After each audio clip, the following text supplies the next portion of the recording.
Bueno, buenos días. Gracias, ante todo, gracias por participar, gracias por estar ahí y escuchar esta charla que organizó la Fundación Argentina de Nanotecnología, más que nada en esta época en que estamos todos encerrados en casa y bueno, para aprovechar el tiempo y para hacer algo productivo, está bueno que esta iniciativa que realizó la FAN de hacer charlas mediante este sistema para mantenernos al tanto de las iniciativas y proyectos que están corriendo en la fundación. Contarle más o menos un poquito en particular del trabajo que hago yo dentro de la fundación. Mi nombre es Fabián De Vita, soy licenciado en química y trabajo en NanoFab. NanoFab es un laboratorio perteneciente a la Fundación Argentina de Nanotecnología, en el cual se hacen distintos desarrollos y se trabaja en conjunto con otras instituciones científicas locales en el desarrollo de nuevas tecnologías y nuevos productos. A su vez, dentro de la Fundación de Nanotecnología hay empresas incubadas, o sea, empresas que están dentro de la fundación y que se empiezan a gestar ahí adentro. Utilizan las instalaciones de la institución, los equipamientos, y van creciendo y se transforman en empresas. A su vez, hay muchas empresas exteriores a la fundación y instituciones científicas que vienen a usar el equipamiento que está presente en estos laboratorios y trabajamos en conjunto con ellos. En particular, yo y el doctor Juan José Ortiz estamos en el área NanoFab y nos encargamos de llevar a cabo esos análisis. Para llevar a cabo estos estudios y estos análisis, tenemos una serie de equipamientos de alta tecnología. Eh, Acá en esta diapositiva puse un par. Estos equipamientos son de distintas ramas de la ciencia y son bastante complejos. Entre ellos podemos mencionar, tenemos un microscopio de fluorescencia de rayos X, que es esta pistola que se ve acá, que es un equipo que permite cuantificar elementos, ya sea, por ejemplo, analizar piezas metálicas. Uno coloca la pieza dentro de esta caja y con la pistola de rayos X se hace incidir un haz de electrones eh, y se puede cuantificar qué elementos tiene cada material. Es un equipo que se utiliza mucho en la minería porque es portátil, es robusto, da mediciones precisas y te permite identificar muestras. Y cada análisis lleva más o menos 30 segundos, o sea, es un equipo rápido y confiable. Después tenemos, por otro lado, un microscopio de fuerza atómica que difiere a los microscopios que la mayoría de ustedes conocerán, que generalmente uno cuando habla de microscopio se imagina un microscopio óptico de las lentes que uno acerca a la muestra, pero ese tipo de microscopios tiene una limitación que es el rango que uno puede llegar a medir. Como les decía, los microscopios ópticos tienen una limitación del tamaño que puede analizarse en la muestra. Generalmente son unos pocos micrones que se pueden observar. Por limitaciones en la óptica y demás, se desarrollaron otros tipos de microscopías. Esta en particular se llama de fuerza atómica y permite alcanzar la escala nanométrica.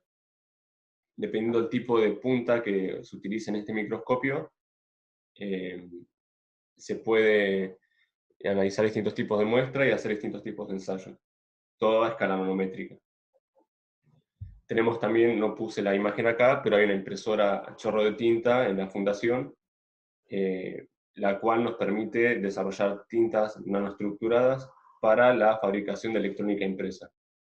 Imagínense una impresora convencional, una común y corriente como las que estén en cualquiera de sus hogares, pero mucho más grande y donde se cargan tintas de nanopartículas y permite imprimir electrónica impresa para la fabricación de dispositivos electrónicos y demás. Y uno de los equipos primordiales y en el que se va a centrar esta charla es esta máquina que ven acá, que es una extrusora a doble tornillo que tiene mucha aplicación en la industria. O sea, vamos a centrarnos en este equipo, la extrusora a doble tornillo que tenemos dentro de la fundación. Es un equipo bastante solicitado en lo que es en la fundación porque permite hacer desarrollos de materiales en una escala mucho más pequeña. Imagínense trabajar con compuestos de nanotecnología que son bastante caros, no son muy accesibles, y la mayoría de los equipos de extrusoras que hay en el país son equipos muy grandes y que para hacer un pequeño lote requieren bolsas de kilos de material, no solo para hacer el desarrollo, sino para poner para poner a punto el equipo se requiere mucho material. En cambio, este equipo que tenemos en la fundación requiere más o menos 40 gramos como para hacer un filamento o obtener material. O sea, con 40 gramos se abaratan los costos, se reducen los tiempos de producción y permite obtener un buen material.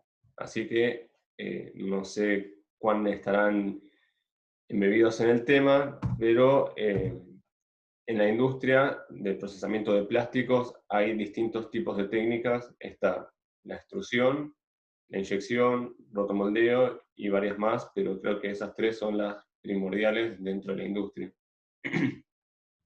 Si uno ve alrededor y se pone a observar, el plástico abarca hoy en día la mayoría de los equipos que tenemos. O sea, uno ve la carcasa de un celular, los utensilios de cocina, sillas, pelotas, tiene un montón de cosas que son todas de plástico y eh, se hacen todo con distintas técnicas. Por ejemplo, como les mencionaba, la inyección consiste en fundir material plástico, hacerlo fluido y ese material plástico fundido ingresarlo dentro de un molde para que adopte la forma que uno quiera, que uno desea. La inyección respecto a la extrusión es mucho más precisa porque uno puede hacer materiales plásticos bastante complejos eh, modificando el molde. Uno hace un molde bien preciso y el plástico adopta la forma de ese molde. Uno deja enfriar el plástico, abre el molde y se desmonta la pieza. La extrusión, en cambio, es un proceso continuo, o sea, uno alimenta de plástico el equipo y sale plástico fundido por un extremo y mientras uno alimente a la máquina se obtiene material. Entonces, por eso a diferencia de la inyección, la extrusión permite una obtención continua de material, mientras que la inyección se carga una cantidad de plástico y se obtienen las piezas que vienen dadas por el molde. O sea, esa es una principal diferencia. Nosotros vamos a basar esta charla en la extrusión porque es el equipo que tenemos dentro de la fundación y con el que desarrollamos nuevos materiales día a día. Voy a hacerles una pequeña introducción para antes de seguir avanzando de cómo funciona la extrusión, como el proceso de extrusión, la máquina, cómo funciona. Principalmente hay distintas regiones en el extrusor. Creo que la parte más cara del equipo y la que no debe romperse nunca, bueno, ninguna debe romperse, pero la que es más cara y la que es el corazón del equipo son los motores de acá. Es una caja que tiene varios sistemas de motor y engranaje para permitir que el tornillo que está dentro del equipo gire a una velocidad controlada. La finalidad de esta sección del equipo es que el tornillo siempre gire a la misma velocidad y no se detenga, porque uno cuando está a escala industrial o demás, quiere la obtención de material a un flujo constante, no quiere variaciones en el flujo de material que se obtiene. Entonces todo este equipamiento es muy preciso y son una serie de motores que regulan esa velocidad.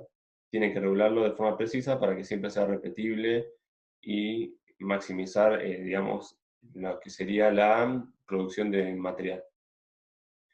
El extrusor también cuenta con una parte que se llama camisa, que es toda esta carcasa que envuelve al tornillo. Esta camisa puede calentarse mediante calentadores, que son resistencias, y la temperatura se sensa con termocuplas. O sea, cada parte de la camisa está calentada. Hay distintas regiones. En particular, en la fundación, la extrusora que tenemos tiene 8 zonas de temperatura que permite calentar de forma precisa las distintas regiones del extrusor. Perdón, estoy spoileando la presentación. Dentro de la camisa se aloja el tornillo, que el tornillo no es para nada aleatorio, La complejidad de estos tornillos es elevada y depende del material, la forma del tornillo. Nosotros, como hacemos desarrollo de materiales bastante diversos, usamos un tornillo genérico, pero para cada material hay un tornillo distinto. Este material transporta el plástico que se ingresa por esta tolva, el tornillo gira y el material va avanzando a lo largo del extrusor. A medida que uno avanza, el plástico empieza a fundirse y sale por un extremo del extrusor ya fundido. O sea, el tornillo al girar arrastra el material, se funde y con el cabezal formador uno puede darle distintas formas. Por ejemplo, con estos equipos se pueden hacer láminas, se pueden hacer films, filamentos. En la fundación tenemos en particular las boquillas que son para realizar filamentos y también pueden hacerse caños. Generalmente todos los caños que uno ve que utiliza caños de plástico y demás son hechos por extrusión. Así que mínimamente este es el equipo que tenemos en la fundación y cómo funciona. Y uno puede preguntarse dónde está la nanotecnología, porque hasta ahora no hablé nada de nano. O sea, ¿dónde se utiliza la nanotecnología en este tipo de procesos?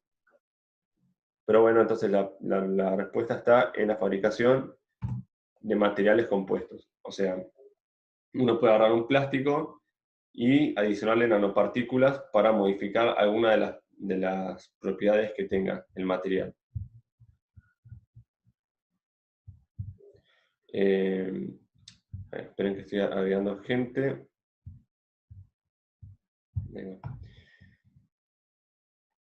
Estos materiales pueden adicionarse y formar lo que llaman composite, que es nanopartícula o material más material plástico. Todo esto se hace dentro del extrusor. ¿Y qué finalidad tiene? O sea, ¿por qué está bueno realizar materiales compuestos o adicionarle nanopartículas a los plásticos? Es porque pueden mejorarse las propiedades del plástico en sí y darle propiedades al material final que uno quiere.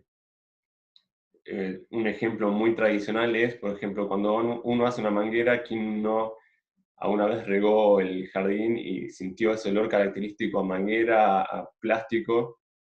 Ese olor que uno siente es el plastificante que se utiliza en las mangueras. Entonces, por ejemplo, para mejorar la procesabilidad del plástico se utilizan plastificantes, lo que hace que al ingresar el material al extrusor salga de una forma mucho más fácil y sin utilizar mucha energía. O sea, el plastificante que se agrega a una manguera permite extrudarla de una forma mucho más sencilla. También se agregan partículas de pigmentos junto con el plástico para darle la coloración deseada. Otro ejemplo con la manguera, cuando uno deja la manguera en el sol, esta a lo largo del tiempo se empieza a hacer más rígida, más quebradiza, por eso es importante agregar un absorbedor UV. Por ejemplo, los rayos del sol tienen rayos UV que dañan al polímero que compone la manguera y hace que sea mucho más quebradizo. Por eso, para evitar esto y que la manguera dure mucho más tiempo, se añaden absorbedores UV. Otros tipos de partículas que se les pueden agregar al plástico son retardantes de llama. Son sustancias que agregadas al plástico permiten que la pieza final, ante un riesgo de incendio, no se incinere, o sea, no genere llama y evitar así mayores accidentes. O sea, que se funda el plástico pero que no genere llama. Y una de las propiedades más importantes, modificaciones que se están utilizando ahora, es la generación de materiales antimicrobianos. O sea, uno utiliza nanopartículas, que ahora lo vamos a ver en esta presentación también, utiliza nanopartículas para generar compuestos antimicrobianos. Así que hay un montón de aplicaciones que se pueden aplicaciones que se pueden hacer para los plásticos y son de bastante importancia. Antes de seguir, y para fijar conceptos, me gustaría contarles algo de polímeros, porque hablando así rápido uno está diciendo plásticos, plásticos, pero en realidad estos plásticos son polímeros. ¿Y qué es un polímero? Así de forma sencilla, son moléculas muy grandes que están presentes en la vida cotidiana. Uno dice plástico, pero en realidad lo correcto sería decir polímero modificado. Entonces los plásticos son moléculas muy grandes y hay de distintos tipos. Por ejemplo, hay como el tipo A, que son polímeros lineales, que es una especie de víbora, toda larga, son cadenas todas lineales. Hay polímeros con ramificaciones, polímeros entrecruzados, como el C, y altamente reticulados, como el D. ¿En qué se diferencian estos polímeros? En que este grado de entrecruzamiento le da distintas propiedades. No es lo mismo un polímero lineal que un polímero... Ah, no sabía que se puede rayar. Quizás fui yo, así que la presentación tiene unas rayas, así que no sé quién será. La diferencia entre estos tipos de polímeros es el comportamiento que tienen frente a la temperatura. Los polímeros lineales y ramificados son los que se van a poder procesar con la temperatura. Es decir, yo puedo agarrar ese material, calentarlo, volverlo fluido y utilizarlo en procesos como inyección o extrusión. Los altamente reticulados, aunque yo los caliente, esos polímeros no van a fundir, sino que se van a degradar con la temperatura. O sea, se van a terminar carbonizando, pero nunca se van a transformar de manera fluida. Entonces, estos tipos de polímeros altamente entrecruzados no pueden procesarse por la técnica de extrusión. Así que se utilizan los de cadena lineal y los que tienen algunas ramificaciones. Mientras más grande es el polímero, imagínense como una especie de sopa de fideos, por decirlo de una forma sencilla, que dificulta el movimiento. O sea, mientras más cadenas largas y ramificadas sean, el material va a ser como más pastoso, más viscoso y más difícil de procesar. Quería introducir la primera tipo de modificación que quería contarles, es que generalmente uno ya habrá escuchado, no sé cuántos de ustedes habrán escuchado, de la modificación o refuerzos por nanotubos de carbono. El primer refuerzo que quería contarles es agregarle a los plásticos nanotubos de carbono. Ya habrán escuchado que los nanotubos de carbono son un material muy utilizado, o que cuando uno asocia nanotecnología salta la palabra nanotubos de carbono. Acá en este gráfico que les muestro es el comportamiento de los distintos plásticos frente al esfuerzo. Hay un ensayo que se llama ensayos mecánicos que permite evaluar la dureza de un material. En estos tipos de gráfico tienen en el eje X, en este eje, la elongación o la deformación en milímetros, y en este eje es la deformación, o sea, el esfuerzo que se le aplica en una fuerza, o sea, como fuerza. Materiales que se estiren pocos y que resistan, o sea, resisten mucho y se estiran poco son materiales frágiles. Es decir, no aguantan que los tiren mucho, se quiebran enseguida, por eso la línea termina enseguida. Es corto, es un material frágil. Y polímeros que se estiran mucho son materiales blandos y si resisten poca fuerza son débiles. O sea, si se estiran mucho son blandos, si se estiran poquito son frágiles. Entonces, uno puede hacer estas curvas para evaluar las propiedades de los materiales. Y en general se utiliza la aplicación de nanotubos para reforzar los materiales y que resistan más. O sea, este material blando, si uno pone más nanotubos, podría ser que sea, en vez de ser débil, que sea un poco más fuerte, más tenaz, por este refuerzo que le aplico con nanotubos de carbono. ¿Qué es un nanotubo de carbono? Es una estructura de carbono bastante singular, que acá está la estructura. Los nanotubos de carbono son estructuras que se forman a partir de grafito, son como láminas de grafito. El grafito tiene como esta forma de hexágonos, los hexágonos son estos compuestos de 6 carbonos, todos conectados entre sí, y a su vez es una lámina plegada en forma de tubo. Es como una especie de malla circular, que esta estructura, por el tipo de enlace que tienen los carbonos sp2, todos conectados entre sí, le da mucha rigidez a esta estructura y permite acompañar el movimiento. Esa estructura se puede plegar y recuperar su forma como una especie de resorte.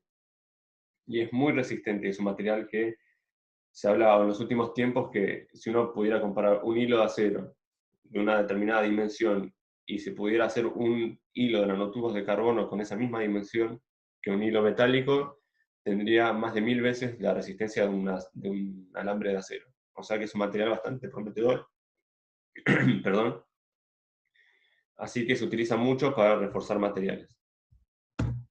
¿Cómo se hacen este tipo de refuerzos? Generalmente se hace una mezcla de polímero. Acá se nota, el polímero es blanco y el nanotubo es negro. Queda una especie de mezcla gris. Se hacen en pequeñas proporciones de 1 a 5% generalmente. Se hace una premezcla para que el material final sea un material homogéneo. Entonces, esta mezcla se agrega por el principio del extrusor, como vimos en el dibujito, se funde y mediante después del proceso de extrusión se obtiene un hilo de este estilo, un filamento negro, como este que se ve acá. Entonces, uno después que realiza el material, hace los estudios con los gráficos que le mostré recién y evalúa cuánto aumentó la resistencia de ese material.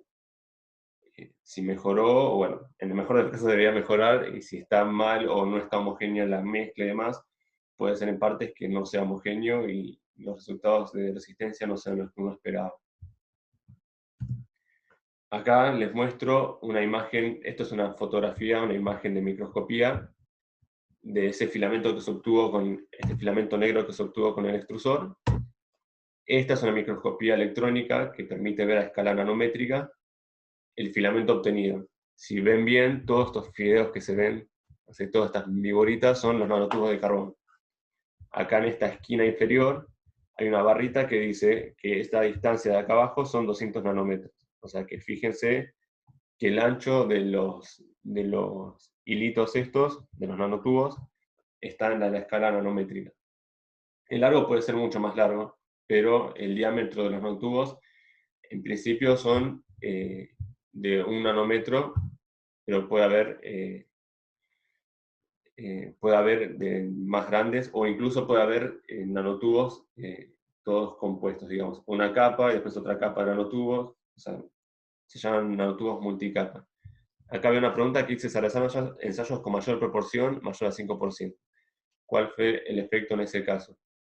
Nosotros realizamos, para los refuerzos que hacemos nosotros, y el tipo de máquina que utilizamos, siempre hicimos hasta 1% de agregado. Mayor no, pues es como que cuando agregas mucha cantidad de material, la mezcla se vuelve más difícil de hacer, o sea, el torque que realiza la máquina aumenta, el torque es el esfuerzo que tiene que hacer el tornillo para procesar el material. Y además el material que uno obtiene al final se vuelve más quebradizo. O sea, el refuerzo de materiales con nanopartículas tiene que tener un límite del porcentaje. Eso es más que nada experimental, dependiendo del tipo de polímero que se utilice y la carga que se quiera utilizar. Si uno pone más relleno que plástico, el material que uno después obtiene no tiene las propiedades mecánicas que uno desea. Por eso siempre se trabajan con proporciones bajas. Es porque después es como que se degrana todo el material. Así que siempre se trabaja con proporciones más bajas, digamos. Pero de nuevo, depende del tipo de material que se vaya a procesar y la finalidad que se quiera obtener. Y bueno, eso era para mostrarles cómo se observan los nanotubos dentro de la matriz. También tenía otro caso acá, que este es más visual quizás. Estos no son nanotubos de carbono, sino que son fibras de carbono. En esta imagen a la izquierda, fíjense, todo este fondo gris es el plástico fundido, y si observan hay círculos negros como cavidades y otras especies de barras que sobresalen como saliendo de la pantalla, y estas son las fibras de carbono. Y estos agujeros que se ven atrás son donde estaban incrustadas las fibras. Para hacer estas imágenes, el plástico obtenido por extrusión se sumerge en nitrógeno líquido. El nitrógeno líquido de alguna forma vitrifica el plástico y permite hacer un quiebre más limpio del material. Uno realiza ese quiebre limpio para obtener imágenes de microscopía mucho más claras y que permitan la visualización de cómo está por dentro el material. Entonces, por eso permitió verse. Cuando uno realizó el quiebre, de una de las caras del material quedaron agujeros, y en la cara restante están las fibras que van encastradas en esos agujeros. No sé si se entiende lo que quiero decir, pero en la imagen de la derecha se nota un zoom, digamos, sobre una de las fibras de carbono que sobresale del plástico, y ahí se nota que están como atravesando el material. Esas fibras funcionan como refuerzos.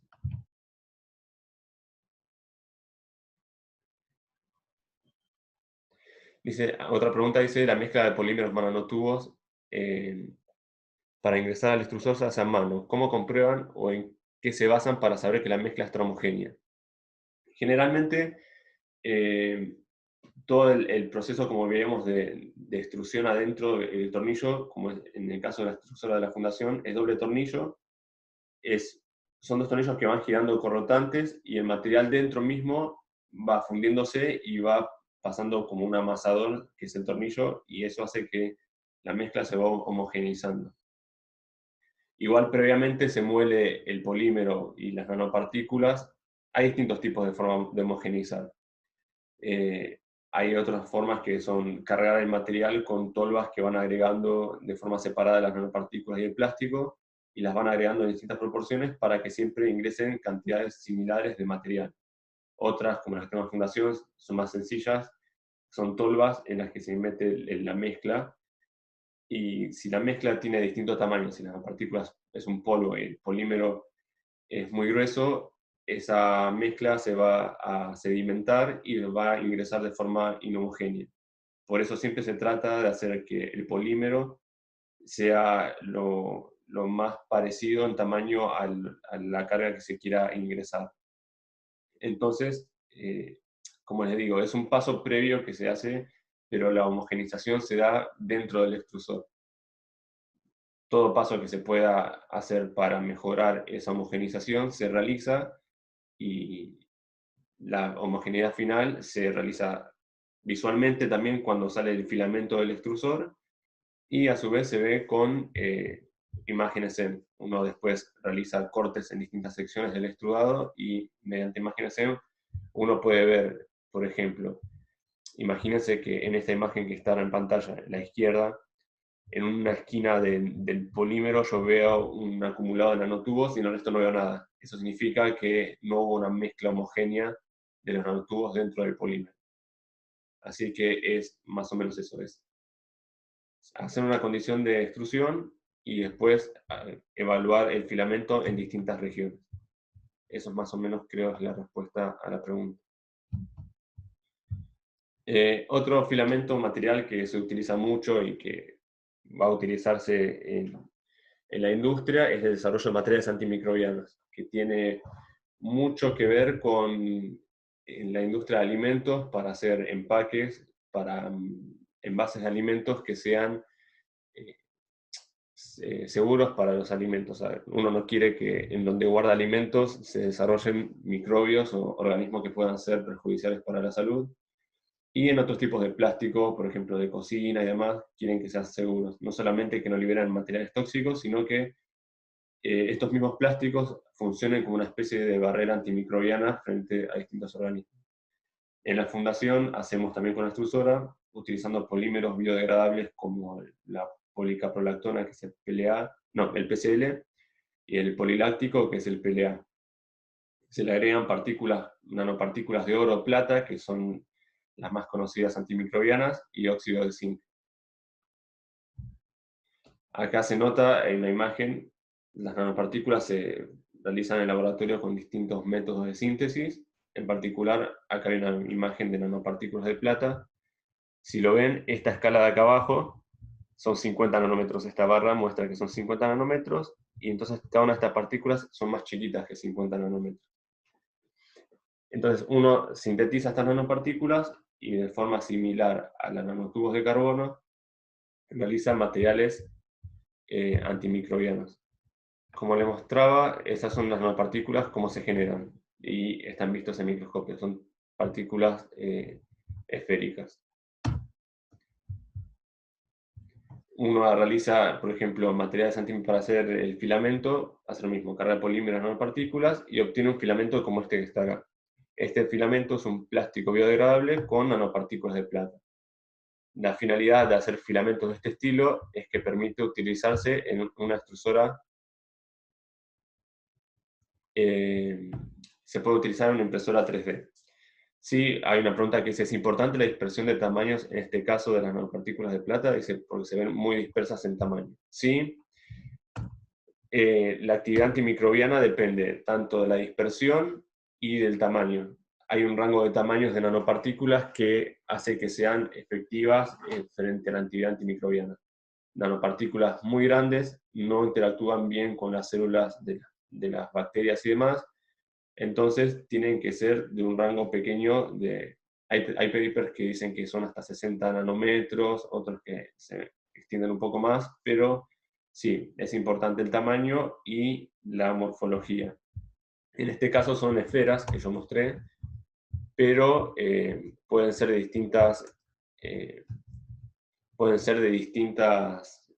formas. Pueden ser triángulos, cilindros, esferas, pero cada uno tiene distintas funciones. Es una buena pregunta, pues muy amplia, pero sí, tiene que ver el tamaño.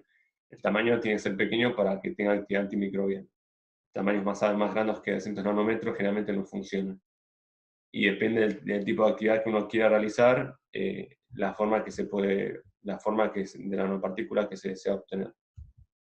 Como le decía, el filamento puede introducirse en una impresora 3D y desarrollar prototipos antimicrobianos. Como hicimos en la fundación, que este mismo filamento lo pusimos en la impresora 3D y hicimos films, imprimimos con unos cuadraditos con la impresora y los pusimos frente a bacterias. Si ven en los platitos de arriba, todo este fondo marrón que se ve abajo son bacterias. Esto es un control de crecimiento microbiano sobre un material que no tiene actividad frente a microorganismos. Los platos de abajo son el material hecho con la extrusora, puesto sobre el mismo tipo de microorganismos que están en estas placas. Y si pueden observar, se ve que las bacterias no crecen alrededor del material que se realizó. Eso muestra que los iones de plata o las nanopartículas de plata que están presentes en el material difunden y terminan matando y inhibiendo el crecimiento de las bacterias que están alrededor del material. Por eso eh, está la comparación entre estos dos tipos de materiales. O sea, material control que no tiene ningún tratamiento con nanopartículas de plata y el material con las nanopartículas de plata que tiene actividad antimicrobiana. Esto es importante, como les decía, en muchas aplicaciones y se está investigando mucho, y en la fundación hay un proyecto que está por comenzar que busca la liberación de fármacos a través de un polímero. Mucho no puedo contar, pues es un proyecto que está desarrollándose ahora en conjunto con el CONICET y el IRBA, pero busca realizar la liberación de fármacos en dispositivos, son como una especie de anillos vaginales que permiten la liberación de, de fármacos para prevenir las enfermedades de transmisión sexual. Así que el campo de aplicación de este tipo de materiales es muy amplio. No solamente estos antimicrobianos, sino los de refuerzo de materiales, como la fabricación de trajes de policía que sean antibalas, pero que sean de un polímero más liviano, con fibras más resistentes. Generalmente se usan el Kevlar, que son fibras de un polímero que son muy resistentes y permiten resistir el impacto de balas. O sea que la modificación de materiales plásticos eh, es muy amplia en el campo de la ciencia, de la aplicación de la nanotecnología, es muy utilizada. Perdonen que fui muy rápido al último, pero este tipo de chat dura poco, o sea, ya estamos llegando al fin del chat, así que si tienen alguna pregunta o quieren hacer una pregunta, acá, es una buena pregunta. ¿Tiene alguna durabilidad estimada el efecto antimicrobiano? Dependiendo del tipo de polímero que uno realice, sí, generalmente los funcionan por difusión. O sea, si uno pone el material, le hace un tratamiento de nanopartículas en la superficie del material, a la larga de que se empieza a liberar los iones, se terminan gastando, entonces sí se, se termina gastando y ya no pierde su efecto, pero solamente si es un tratamiento superficial, es decir, como hacer un plástico y rociarlo con tratamiento de nanopartículas, eso sí se va gastando, pero si uno embebe las nanopartículas adentro del polímero, sí, tiene un poco más de durabilidad porque los iones tienen que migrar desde el polímero, desde el interior, hacia la superficie, y se van liberando de forma más controlada. Ahora les dejo mi mail de la fundación, si quieren consultas, es fdevita@fan.org.ar, lo pongo en el chat.